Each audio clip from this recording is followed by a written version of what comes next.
Hello. In this paper, I read an episode of the popular British science fiction series Black Mirror as an environmental utopia.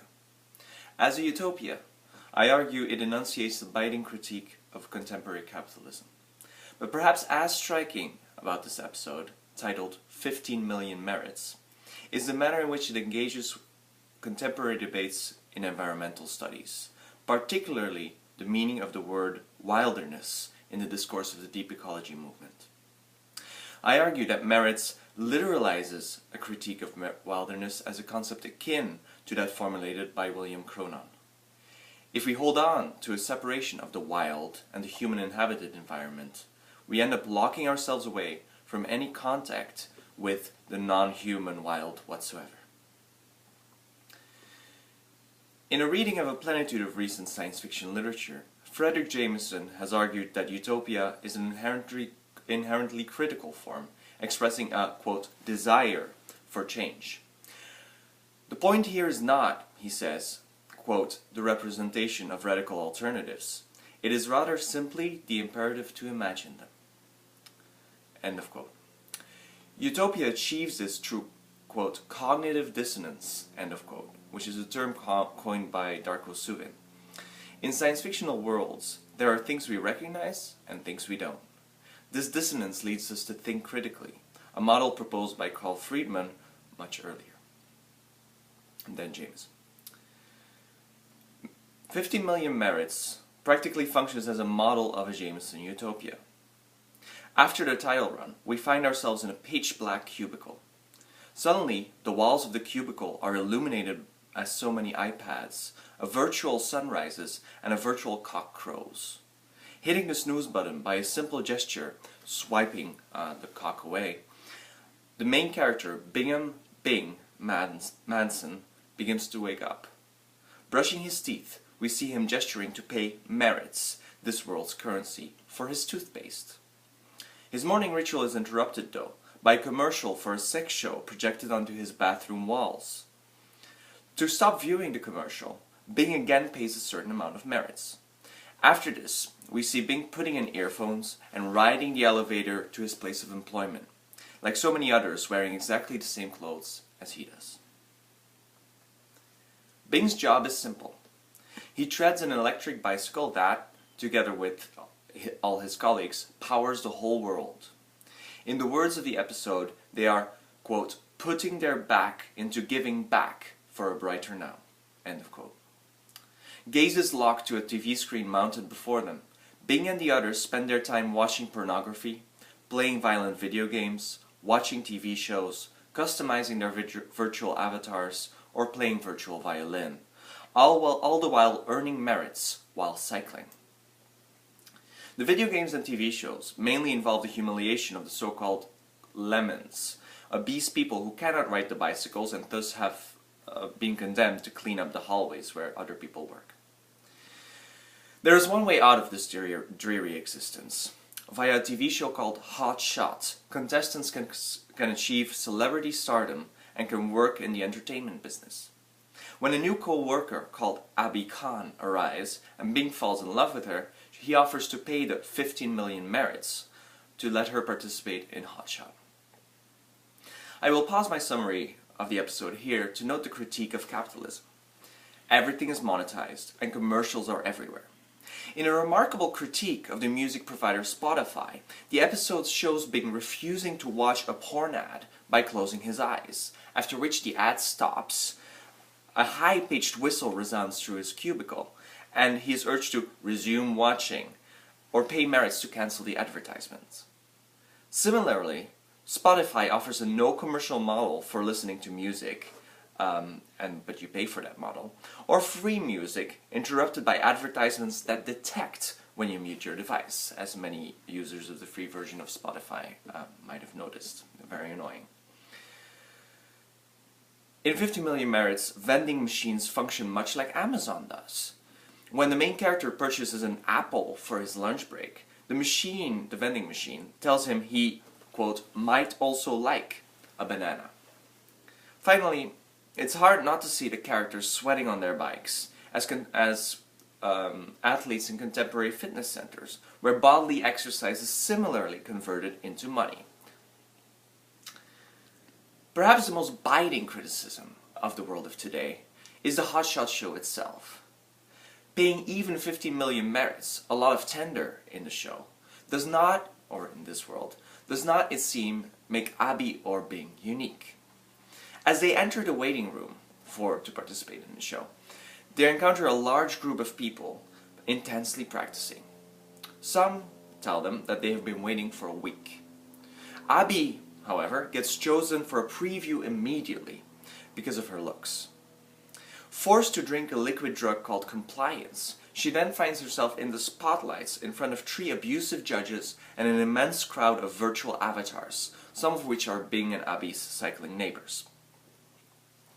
Performing a song that has passed through her family for generations, but that is in fact a 21st century pop song, Abby is interrupted by the judges, who claim they don't need singers anymore, and recruit her for one of the judges' popular porn channels. Drugged and under pressure from the audience, Abby reluctantly agrees to become a porn star, relinquishing her dreams of becoming a famous singer, but cheered on by the virtual audience who want to see her star in this porn show as well. The results of Abby's new employment are quickly projected onto the virtual walls of Bing's cubicle, something that almost drives him to suicide. Instead, he resolves to avenge himself by earning 15 million merits again and entering hotshot himself. When he does enter, pre-selected as someone ethnic, signaling race politics in the same way as Abby's case did for gender, he does a brief act after which he threatens to kill himself with a glass shard unless his plaint is heard.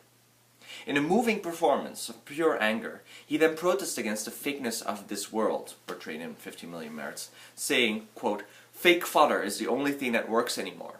Fake fodder and buying shit. That's how we express ourselves. Buying shit." End of quote. Unexpectedly, though, Bing's speech is lauded by the jury members, who offer him his own channel to vent in this manner twice per week. The last minutes of the episode show us 2 things. 1. We see Bing performing on his channel, endlessly copying the original authentic anger against a fake world he is condemned to live in, holding the glass shard as a signature item, as a brand item. 2. Then we see Bing in his new living environment, drinking orange juice in his enormous apartment while watching an endless green forest stretch until the horizon, with birds flying by. Bing's head movements while watching the lush green vegetation make clear that this is not another 2-dimensional virtual projection. It is the real world outside of the realm of fake fodder. Particularly in the hotshot sequences, Black Mirror calls attention to capitalism's endless ways of recuperating protests against itself.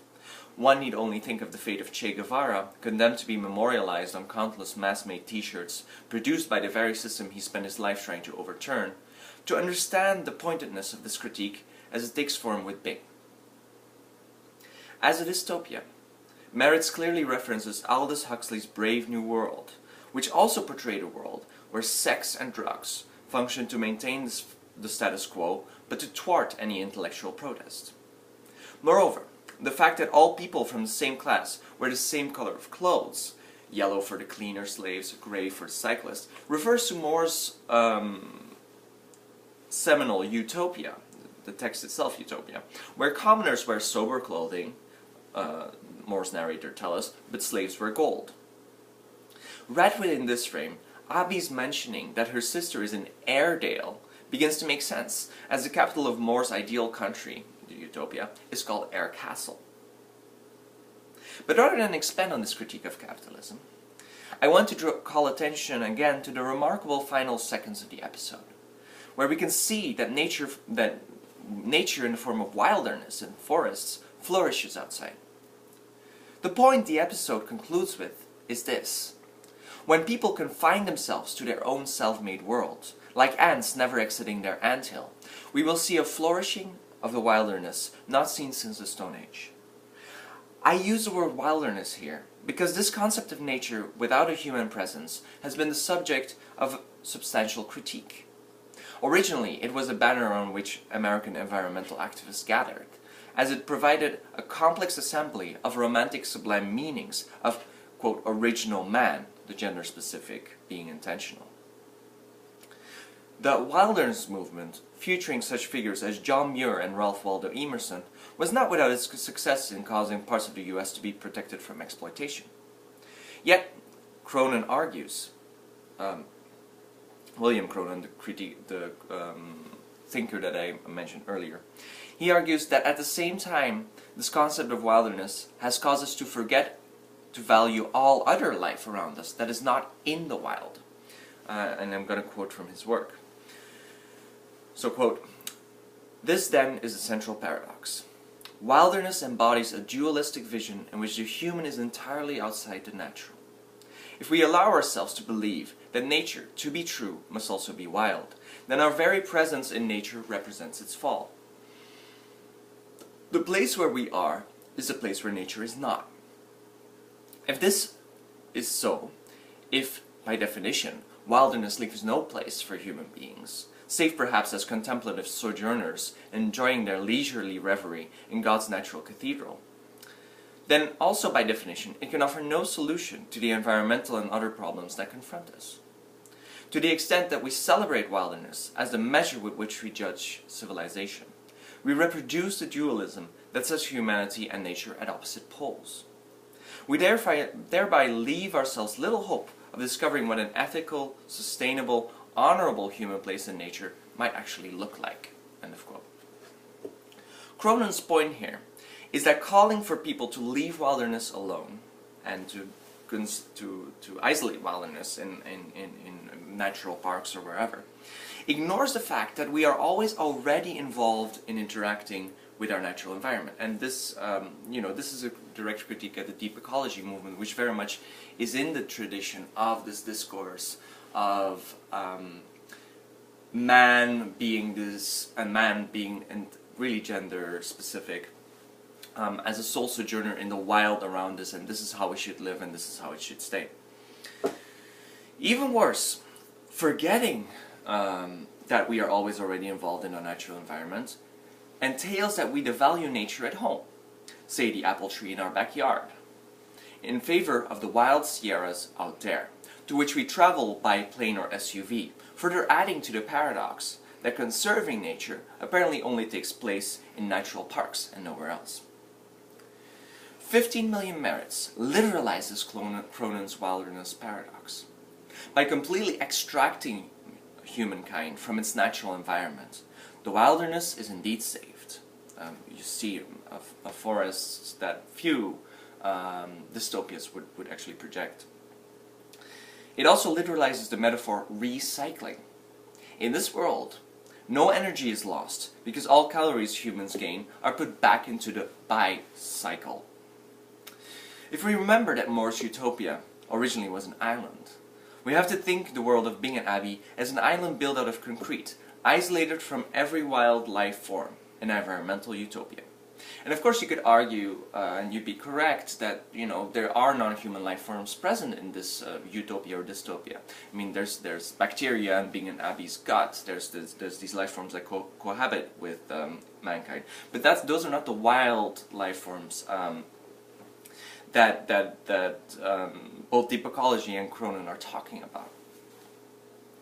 However, so this utopia, which is also a dystopia, hardly seems desirable. Few of us would consider a life like the characters in the show worth living. The episode then calls for a deconstruction of the difference between human and wilderness, for a nuanced investigation of humanity's role in the ecosystem that is our Earth. In this manner, both the Sierras and the grass on our doorstep can be embraced, protected, and respected. Thank you.